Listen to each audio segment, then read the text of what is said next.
नमस्कार दोस्तों, एक बार फिर हाजिर हैं एक बहुत महत्वपूर्ण टॉपिक के साथ कि किडनी से रिलेटेड जो साइन सिम्टम्स हैं, जो बीमारियां हैं, उसको बड़ी आसानी से और सबसे पहले कैसे पहचाने हैं।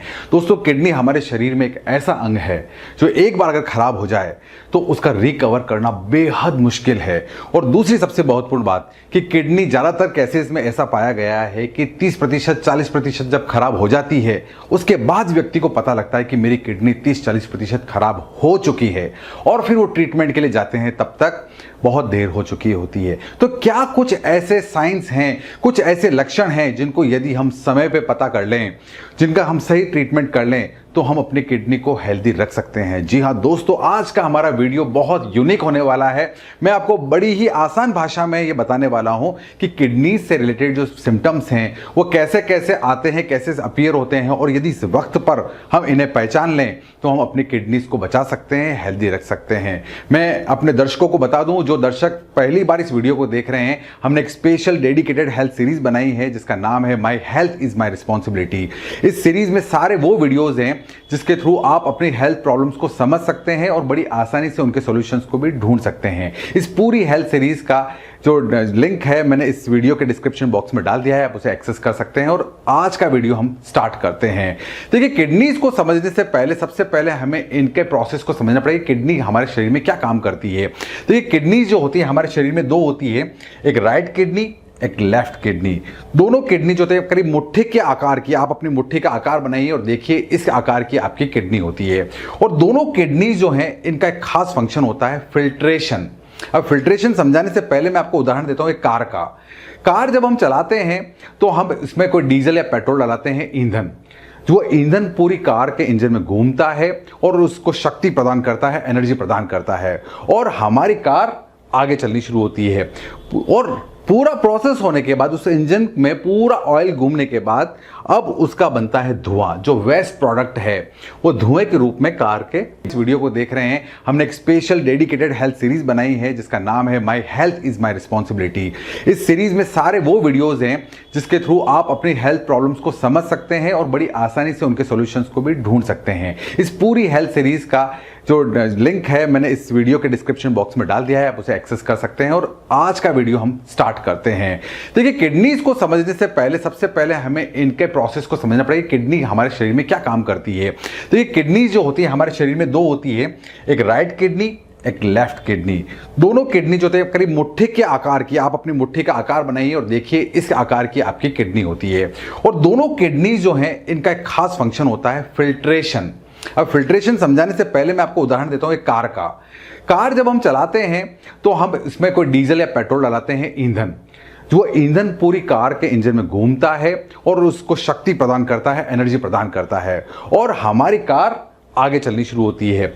और पूरा प्रोसेस होने के बाद उस इंजन में पूरा ऑयल घूमने के बाद अब उसका बनता है धुआं, जो वेस्ट प्रोडक्ट है वो धुएं के रूप में कार के बाहर निकलना शुरू हो जाता है और इससे कार को एनर्जी मिलती है। सोचिए, अगर ये धुआं बाहर ना निकले और ये जितना वेस्ट है वो ना निकले तो क्या कार आगे बढ़ सकती है। एक और एग्जांपल से इस चीज को समझते हैं।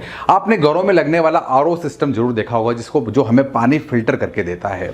आरओ सिस्टम का ये काम होता है कि कितना भी गंदा पानी जो टंकी से आ रहा है, कहीं से भी आ रहा है हमारे आरओ सिस्टम में, वो उसे अलग अलग लेयर में फिल्टर करता है और पीने योग्य पानी हमें देता है। और बचा हुआ वेस्ट पानी हम बाहर निकाल इसको या उसको रीयूज कर सकते हैं, कोई और काम ले सकते हैं। लेकिन जरा सोचिए, अगर कभी उसका फिल्टर प्रोसेस खराब हो जाए, वो लेयर्स खराब हो जाएं, तो क्या आरओ हमारा शुद्ध पानी देगा? जी नहीं। हमारे शरीर में किडनीज भी कुछ ऐसा ही काम करती है। हमारे शरीर में जो ब्लड को पंप करने का काम है वो हार्ट का है। हार्ट हमारे शरीर में पूरे ब्लड को पंप करता है। हर कोशिका तक ब्लड पहुंचाने की जिम्मेदारी जो है वो हार्ट की है। और हर कोशिका जो है अपना अपना काम कर रही है शरीर के अंदर, और साथ में ऑक्सीजन और कार्बन डाइऑक्साइड का परिवहन भी ब्लड के थ्रू ही पूरी बॉडी में हो रहा है। अब ऐसा नहीं कि ब्लड में सारे काम के तत्व ही हैं, कुछ काम के हैं और कुछ बिना काम के हैं जिनको बॉडी से बाहर निकालना जरूरी है। तो इन सब का निर्धारण कौन करेगा, कौन डिसाइड करेगा? इसके लिए हमारे शरीर में एक फिल्टर प्रोसेस लगा हुआ है, नेचुरल फिल्टर प्रोसेस, और पूरी फिल्ट्रेशन का काम करती है हमारी किडनीज।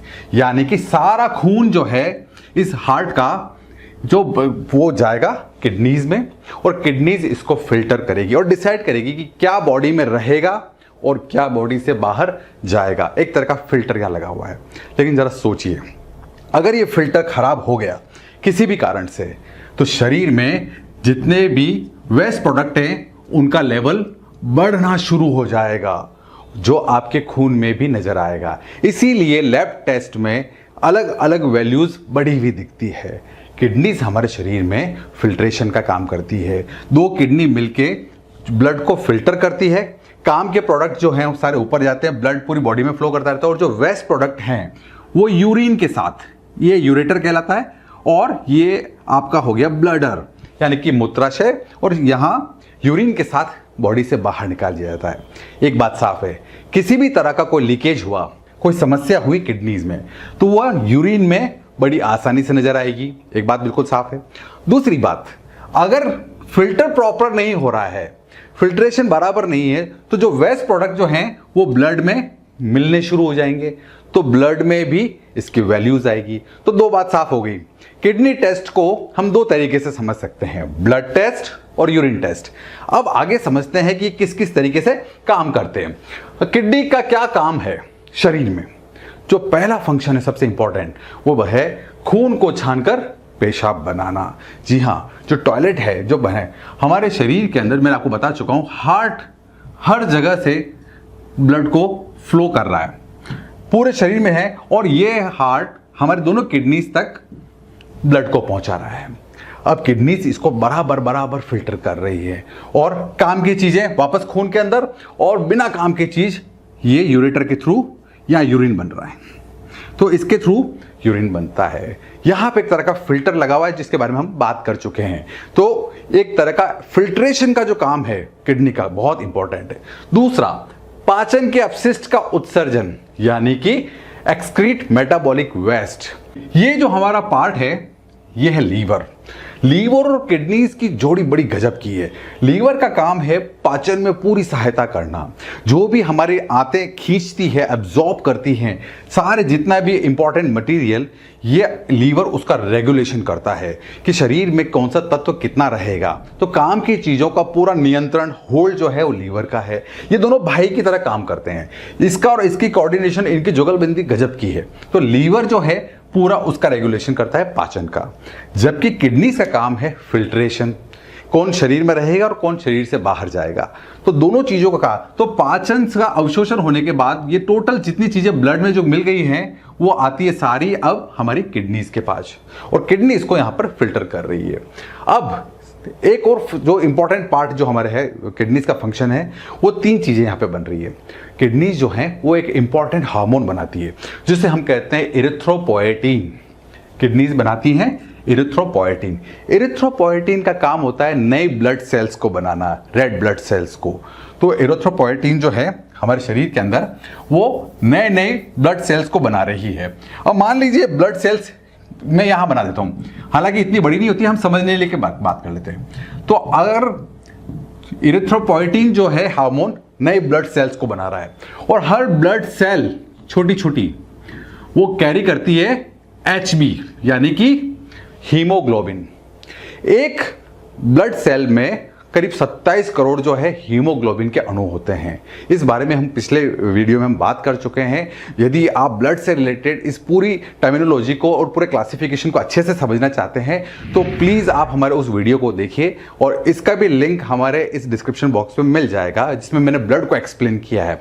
तो मैं आता हूँ वापस फिर से टॉपिक पर। तो ये जो ब्लड सेल्स हैं ये HB को कैरी करती है, और हीमोग्लोबिन का मतलब होता है ऑक्सीजन। तो यदि हमारी किडनी अच्छे से काम कर रही है तो इरिथ्रोपोएटिन अच्छे से बनेगा। इरिथ्रोपोएटिन अच्छे से बनने का मतलब है हमारे शरीर में ऑक्सीजन लेवल अच्छा होगा। रेनिन एक तरह का एंजाइम है हमारे शरीर में जो ब्लड प्रेशर को नियंत्रित करता है। शरीर के अंदर फ्लो होने वाला पूरे ब्लड का रेगुलेशन जो है रेनिन नाम के एंजाइम पर डिपेंड करता है। जो कौन बना रहा है? किडनी बना रही है। उसके बाद हमारे पास है कैल्सिट्रियोल। कैल्सिट्रियोल जो है हमारे शरीर के अंदर मसल्स के अंदर आप देखते हैं कैल्शियम का जो अवशोषण का काम करता है, जो किडनीज का रेगुलेशन जो है वो कैल्शियम लेवल जो है शरीर के अंदर उसको रेगुलेट करता है। अगर कहीं पर भी किसी प्रकार का किडनी फेलियर हुआ तो कैल्शियम लेवल जो है वो बढ़ना शुरू हो जाएगा शरीर के अंदर, जो उसके फर्दर कॉम्प्लिकेशंस बाद में होंगे, तो इसका रेगुलेशन होता है। तो ये अवशोषण का भी नियंत्रण यहां पर हो जाएगा। खून में अम्लता और क्षारता का संतुलन। देखिए, कोई भी तत्व हमारे शरीर में है, कोई भी केमिकल जो नेचर में एग्जिस्ट करता है, उसका एक अपना नेचर होता है। या तो वो एसिडिक होता है या बेसिक होता है, अम्लीय या क्षारीय। नॉर्मली जो लेवल होता है उसको कहते हैं 7, यानी कि कोई चीज 7 पे है यानी वो उदासीन है। तो इन दोनों का बैलेंस, कहीं शरीर में एसिडिक लेवल बढ़ ना जाए, कहीं शरीर में बेस लेवल बढ़ ना जाए, तो दोनों चीजों को न्यूट्रलाइज करने का काम, बैलेंस बनाने का काम भी किडनीज करती हैं। यदि इम्बैलेंस हो गया तो एक लेवल ऊपर बढ़ना शुरू हो जाएगा। और लास्ट में पानी और जितने भी जो इलेक्ट्रोलाइट्स हैं उसको मेंटेन करने का काम भी हमारे जो शरीर में किडनीज करती हैं। बाहर बहुत ज़्यादा गर्मी है, यदि आप भयंकर गर्मी में बाहर घूम रहे हैं तो किडनीज उस हिसाब से फिल्ट्रेशन करती है कि आपका यूरिन आउटपुट कम हो जाए। यदि बाहर बहुत ज़्यादा ठंड है तो आपके शरीर में पानी के लेवल को कम या ज़्यादा करने का काम किडनी अपने आप करती रहती है। तो आपको कभी चिंता नहीं करनी पड़ती है कि मेरे शरीर में कितना पानी है, अपने आप ऑटोमेटेड सिस्टम लगा हुआ है जो फिल्टर करता रहता है और अपने हिसाब से उसकी पूर्ति करता रहता है। और कब कितने इलेक्ट्रोलाइट्स जो हैं बॉडी में रहेंगे, सोडियम, पोटेशियम, कैल्शियम, उन सभी को मेंटेन करने का काम भी किडनी करती है। तो आप समझ सकते हैं किडनीज कितनी इंपॉर्टेंट है। अब यदि किडनीज ढंग से काम ना करें, जैसा कि मैं आपको बता चुका हूं कि ये किडनीज ज़्यादातर केसेस में ऐसा होता है कि किडनी 30-40% खराब हो चुकी होती है, फिर जो है किसी व्यक्ति को पता लगता है कि मेरी किडनी खराब हो गई है। ये एक बहुत बुरी स्थिति होती है। तो कुछ ऐसे साइंस हैं जो यदि हम समय पे हम देख लें तो हमें पता लग जाएगा कि किडनीज हमारी खराब हो रही है। उनमें से जो सबसे पहला जो साइन है आप वो होगा यूरिन के साथ कुछ खास परिवर्तन यूरिन में आएंगे। यदि ये परिवर्तन आपको दिखते हैं तो आप समझ जाइए कि आपकी किडनी के साथ कोई ना कोई समस्या है। पहली चीज, फ्रीक्वेंट यूरिनेशन, यानी कि बार बार पेशाब जाना। एक आदमी पूरे दिन में करीब 6 से 10 बार टॉयलेट जाता है। अब यदि आपको लगता है कि बार बार यूरिनेशन हो रहा है, एक और खासकर रात को उठकर टॉयलेट जाना, 2 बजे 4 बजे नींद आपकी खुल गई है और बार बार आपको लगता है कि मुझे टॉयलेट जाना है, कुछ ना कुछ गड़बड़ है शरीर के अंदर, आप मान सकते हैं इससे संबंधित समस्या हो सकती है। दूसरा इंपॉर्टेंट चीज, जब आप टॉयलेट जा रहे हैं तो टॉयलेट में यहाँ पे एक कुछ अबनॉर्मली झाग बन रहे हैं। आप जब वहाँ देखते हैं टॉयलेट में कमोड में तो आपको इस प्रकार के झाग मिलेंगे। ये प्रोटीन लीकेज के कारण होता है कि जब शरीर में, जब वेस्ट के अंदर आपको टॉयलेट में जब प्रोटीन लीक होता है तब यहां झाग बनने शुरू होते हैं। और साथ में आपको अजीब सी गंदी सी स्मेल भी आ रही है, आप मान सकते हैं बैड ऑर्डर आ रही, तो आप मान लीजिए कि इसमें भी कुछ ना कुछ प्रोटीन लीकेज के कारण ही ये गंदी स्मेल भी आती है। या टॉयलेट के समय बर्निंग सेंसेशन हो रहा है, आपको जलन महसूस हो रही है, आपको लगता है कि नहीं कुछ अनयूजुअल है। या पुअर यूरिन फ्लो, जो यूरिन का फ्लो है वो नॉर्मल ना होकर अब नॉर्मल लगता है, ड्रॉप बाय ड्रॉप आ रहा है या बहुत ज़्यादा रुक रुक कर है, या आपको लगता है बहुत तेज टॉयलेट है लेकिन आप कर नहीं पा रहे हैं। इनमें से कोई भी सिम्टम यदि आपको महसूस होता है तो मान लीजिए आपकी किडनी जो है प्रॉपर फंक्शन नहीं कर रही है। आपका ब्लड टेस्ट होता है या दूसरी चीज़ देखते हैं तो ये सब चीज़ें जो होती है प्रोटीन लेवल बढ़ने के कारण होता है। यदि लीकेज होना शुरू हो जाए, फिल्ट्रेशन में अगर हमारा प्रोटीन यूरिन के साथ लीक होना शुरू हो जाए तो झाग बनाता है, बदबू देता है, फ्रीक्वेंसी बढ़ जाती है। क्रिएटिनिन जो है हमारे शरीर में एक ऐसा तत्व है जो मसल्स में होने वाली क्रियाओं के अपापचय, जो डाइजेशनल प्रोसेस है उसमें बनने वाला वेस्ट प्रोडक्ट है, बहुत इंपॉर्टेंट है। लेकिन इसका लेवल बढ़ना नहीं चाहिए। जब तक किडनीज अच्छे से काम कर रही है आपका क्रिएटिनिन लेवल नहीं बढ़ेगा। लेकिन जब एक बार किडनी में कोई समस्या हो गई तो मसल्स में होने वाले डाइजेशनल प्रोसेस में बनने वाला वेस्ट प्रोडक्ट क्रिएटिनिन बढ़ना शुरू हो जाता है, जो एक अच्छा साइन नहीं है। तो ये कुछ तरीके हैं। पहला सिम्टम आपने देख लिया, ये यूरिन में होने वाले चेंजेस है। अगर इनमें से कुछ भी होता है तो आप समझ जाइए समथिंग इज रॉन्ग। दूसरा इंपॉर्टेंट चीज है हमारा स्वेलिंग, यानी कि सूजन।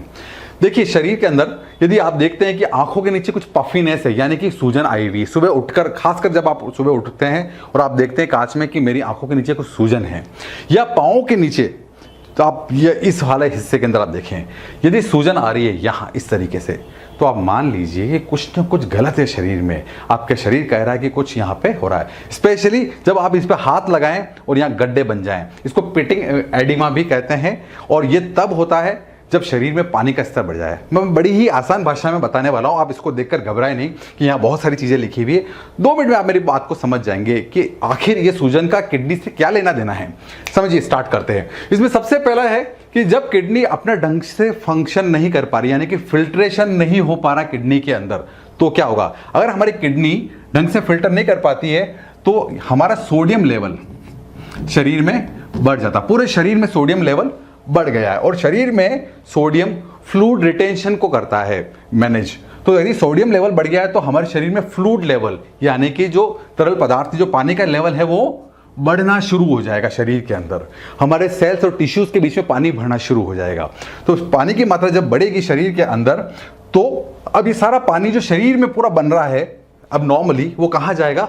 वो ग्रेविटेशनल फोर्स के कारण नीचे की तरफ अपने आप आना शुरू होगा। ग्रेविटी इसको नीचे खींचेगी और आप जानते हैं सबसे नीचे वाला जो हमारे अंग हैं वो पाँव हैं। तो अब जब भी आप खड़े रहते हैं, ग्रेविटेशनल फोर्स के कारण ये बनने वाला पानी नीचे आता है और ये भरा हुआ पानी स्वेलिंग पैदा करता है, तो पाँव इस तरीके से सूज जाते हैं। यदि आपके पाँव में सूजन रहती है, आंखों के नीचे सूजन रहती है अब नॉर्मली, तो आप मान लीजिए ये साइन है कि आपकी किडनी के साथ कुछ गलत है। अगला जो हमारे पास जो साइन है वो है बैक पेन। ये बैक पेन वो बैक पेन नहीं है जो आपको L3 L4 में होता है, जनरली आपको अपने स्पाइन में महसूस होता है। यहाँ पीछे की तरफ यदि आपको अब बिना किसी कारण के हर वक्त बैक पेन रहता है और साथ में आपको वॉमिट हो रही है, आपको हल्का बुखार आ रहा है, बार बार टॉयलेट जाना पड़ रहा है, तो मान लीजिए कुछ आपके साथ गलत है। ये जो हिस्सा है पीछे के हिस्सा, किडनीज का जो पेन है वो हमेशा आप पीछे की तरफ महसूस करते हैं, यहाँ इस जगह देखिए। तो यहाँ यदि आपको लगता है कि मेरे को दोनों तरफ या एक तरफ, हो सकता है एक किडनी में भी प्रॉब्लम हो, तो आप मान के चलिए कुछ ना कुछ अनयूजुअल है। और प्लीज़ इस दर्द को छुपाने के लिए, कम करने के लिए पेन किलर लेना बंद कर दीजिए। पेन किलर लेने का मतलब है कि किसी सामने आती हुई समस्या को जानबूझकर देखकर आंखें बंद कर लेना। तो प्लीज़ आप इस चीज़ को लेना बंद करें। और ये जो पेन है ये किडनीज में हो सकता है कोई इन्फेक्शन हो या आपकी किडनीज में स्टोन हो, ठीक है? तो दोनों में से कोई भी रीज़न हो सकता है, आप मान के चले। और प्लीज़ मैंने आपको बता दिया, अब प्लीज़ पेन किलर को ना लें, अपने कंसल्टेंट से जाके मिलें। इसी सीरीज में हमारा अगला सिम्टम है थकान, टायर्डनेस। आपको हर वक्त थकान महसूस होती है। अभी थकान क्यों महसूस होती है, इसका किडनी से क्या रिलेशन है, पिछली बार की तरह यहाँ पर भी हम समझते हैं बड़ी आसान भाषा में। देखिए यहाँ पे कुछ प्रोसेस बना हुआ है, मैं आपको बड़ी सिंपली समझाने वाला हो क्या रहा है। देखिए मैंने आपको जैसा कि बताया था कि किडनी जो है खास तरह का हार्मोन बनाती है जिसे हम इरिथ्रोपोएटिन कहते हैं। यदि आपको नाम याद नहीं भी रहे तो घबराइए मत, इसको हम एक्स कह देते हैं। आपको एक हार्मोन बनाती है, ये हार्मोन का काम होता है नई नई रेड ब्लड सेल्स को बनाना, आरबीसीज बनाना। इन आरबीसीज में होता है एचबी, हीमोग्लोबिन। मैं आपको बता चुका हूं एक आरबीसी उसमें 27 करोड़ अणु होते हैं हीमोग्लोबिन के लिए। और एचबी का काम होता है ऑक्सीजन का परिवहन। जो एचबी होता है वो ऑक्सीजन को लेके जाता है और ऑक्सीजन हमारे शरीर में हर सेल्स की ज़रूरत है। हम स्फूर्ति से काम कर सकें, अच्छे से काम कर सकें, पूरे कोशिकाएं, जितनी अरबों कोशिकाएं शरीर में जो हैं, उन सभी की ज़रूरत है ऑक्सीजन। अब यदि सोचिए किडनीज में कुछ अबनॉर्मलिटी हो गई, कुछ दिक्कत हो गई, समस्या हो गई, तो शरीर, ये किडनी है, इरिथ्रोपोएटिन नहीं बनाएगी। इरिथ्रोपोएटिन नहीं बनेगा तो आरबीसी नहीं बनेगी, यानी कि एचबी नहीं है, और एचबी नहीं है तो ऑक्सीजन नहीं है, और ऑक्सीजन नहीं है तो शरीर में थकान, बात बात में चक्कर आना, कमजोरी महसूस होना, बहुत जल्दी थक जाना, ये सारे सिम्टम्स आएंगे। यदि लगातार ये सिम्टम्स बने हुए हैं तो प्लीज़ आप अपने कंसल्टेंट से मिलें, आप अपने टेस्ट कराइए। ये एक साइन हो सकता है कि शरीर में कुछ अनयूजुअल चल रहा हो। बात करते हैं नेक्स्ट सिम्टम की, वो है इचिंग, यानी कि खुजली होना। अब आप बोलेंगे किडनी का खुजली से क्या लेना देना, मैं आपको एक्सप्लेन करता हूं। तो ये किडनीज का काम है हमारे शरीर में फिल्ट्रेशन का, और यदि फिल्ट्रेशन नहीं होगा तो सारे वेस्ट प्रोडक्ट हमारी बॉडी में रहेंगे जो बढ़ाएंगे टॉक्सिसिटी को, यानी कि सारे गंदा वेस्ट हमारी शरीर में ही रह रहा है, और उस वेस्ट का बॉडी में घूमने को हम कहते हैं टॉक्सिसिटी। तो सिंपली अगर ये टॉक्सिसिटी बढ़ती रहती है और जो पर्सन है उसको कुछ पता नहीं चल रहा है, तो ये पैदा करती है खुजली, जगह जगह पर खुजली। अगर ये इचिंग और पैचेस लगातार बने रहते हैं शरीर के अंदर, आपको बेवजह खुजली हो रही है, तो ये भी साइन हो सकता है। आपकी जानकारी के लिए बता दूं कि 20% केसेस के अंदर जो किडनी से रिलेटेड जितनी भी समस्याएं हैं उसका जो डायग्नोसिस हुआ है वो डर्मेटोलॉजिस्ट के द्वारा हुआ है। बड़ा आश्चर्य होगा आपको। और ये फाइनल रिकमेंडेशन जब डर्मेटोलॉजिस्ट कहते हैं कि जाइए आप KFT कराइए, यानी kidney function test, lab test का नाम होता है, आप उसे कराइए, तब आइडेंटिफाई होता है कि किडनीज तो 40% खराब हो चुकी हैं। तो ये एक साइन अगर आपको लगातार बना रहता है तो आप प्लीज अपने कंसल्टेंट से मिलिए। अगला जो साइन है वो है हाई ब्लड प्रेशर या डायबिटीज।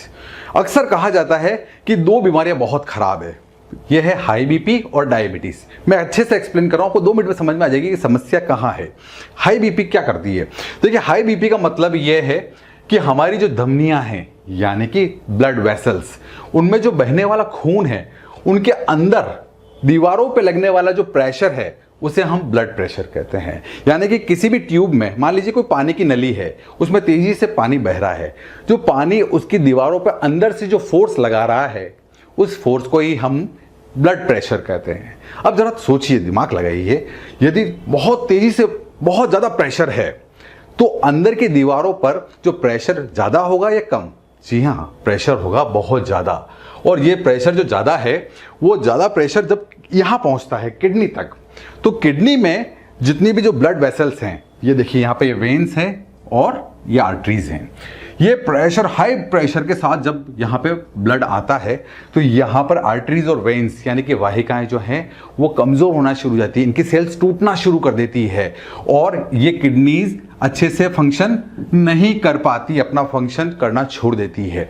और जब एक बार इन्होंने फिल्ट्रेशन छोड़ दिया तो ये फिर से बीपी को बढ़ाती है, यानी कि हाई बीपी की वजह से किडनी खराब हो रही है और खराब किडनी की वजह से फिर से बीपी बढ़ रहा है और ये चक्र चलना शुरू हो जाता है। जिन लोगों की किडनी से समस्या होती है उनको हाई बीपी एक बहुत बड़ी समस्या हो जाती है। और एक और बड़ी समस्या यदि साथ में डायबिटीज है तो डायबिटीज में जो ब्लड ग्लूकोज लेवल बढ़ जाता है और यह खून को गाढ़ा कर देता है। गाढ़ा इसलिए समझा रहा हूं कि आपको समझने में इजी रहेगा। और एक बार खून गाढ़ा हो गया तो उसको फ्लो होने में दिक्कत होगी।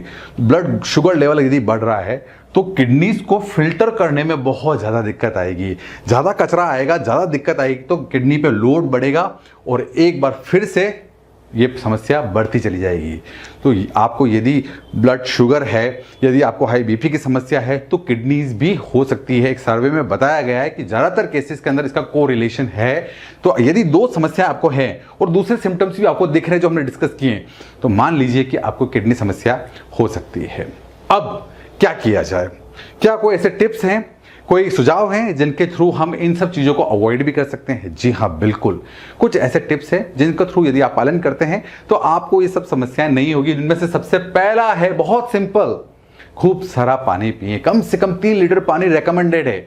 आप आराम से इस पानी को पिए, आप टुकड़ों में पी सकते हैं और बहुत अच्छा होगा आप गर्म पानी पिए, मतलब बॉडी टेम्परेचर का जो पानी है आप उतना लें तो आपके लिए बहुत अच्छा रहेगा। दूसरा यह है, जब भी आपको दर्द हो कमर में या कहीं और जगह, बार बार पेन किलर लेने से बचें। पेन किलर आपकी किडनीज के लिए ठीक नहीं है। बहुत ज़्यादा पेन किलर यदि आप लेते हैं तो आपकी किडनीज पर अनावश्यक दबाव बनेगा और किडनीज को, इनको शरीर से बाहर निकालना एक बहुत बड़ी समस्या है। तो जब भी दर्द हो प्लीज़ पेन किलर लेने से बचें। अगर आप मैनेज कर सकते हो तो मैनेज करिए, बार बार ना लें। खाने में नमक को कम करें, किडनीज के दुश्मन हैं। बहुत ज़्यादा नमक जो है फिल्ट्रेशन प्रोसेस में बहुत ज़्यादा दिक्कत देते हैं। और यदि शरीर में सोडियम लेवल बढ़ रहा है, नमक यानी कि सोडियम लेवल, और ऑलरेडी हम बात कर चुके हैं कि यदि सोडियम लेवल ज़्यादा है तो किडनीज को बहुत ज़्यादा दिक्कत होने वाली है। यदि प्रोटीन की मात्रा कम करें, यदि क्रिएटिनिन लेवल बढ़ रहा है, क्रिएटिनिन पे हम बात कर चुके हैं ऑलरेडी, हमारा क्रिएटिनिन लेवल जो मसल्स का जो वेस्ट प्रोडक्ट है वो बढ़ रहा है। और यदि प्रोटीन डाइट हमने और लेते रहे, प्रोटीन डाइट मतलब पनीर हो गया, सोयाबीन हो गया, इस टाइप की चीज़ें आपने लेना शुरू किया, लगातार लेते रहे, तो ये क्रिएटिनिन को भी प्रभावित करती है, तो इसको लेना बंद करें। और सबसे इंपॉर्टेंट बात, रोज आप डीप ब्रीदिंग एक्सरसाइजेस करिए। श्वसन क्रियाएं जो होती है, कपालभाति है या डीप ब्रीदिंग है, आप इसकी प्रैक्टिस करिए। आप पाएंगे कि आपकी शरीर में एक नई ऊर्जा का संचार हो रहा है और आपको किडनी से रिलेटेड जो प्रॉब्लम्स हैं वो नहीं होगी। दोस्तों, ये पूरा प्रयास था आप सभी को किडनीज के बारे में बताने का कि ज़्यादा से ज़्यादा आप अपने किस तरीके से अपनी किडनीज को हेल्दी रख सकते हैं। मुझे पूरी विश्वास है, मुझे पूरी आशा है कि आपको वीडियो पसंद आया होगा। यदि वीडियो पसंद आया है तो इस चैनल नॉलेज किंगडम को सब्सक्राइब करना ना भूलें और साथ में आने वाले बेल आइकन को प्रेस करना ना भूलें, ताकि आपको हमारे आने वाले और भी रोचक वीडियो के अपडेट समय समय पर मिलते रहें और आप हमसे इसी तरीके से जुड़े रहें। Thank you so much. Thanks for watching this video. Thank you.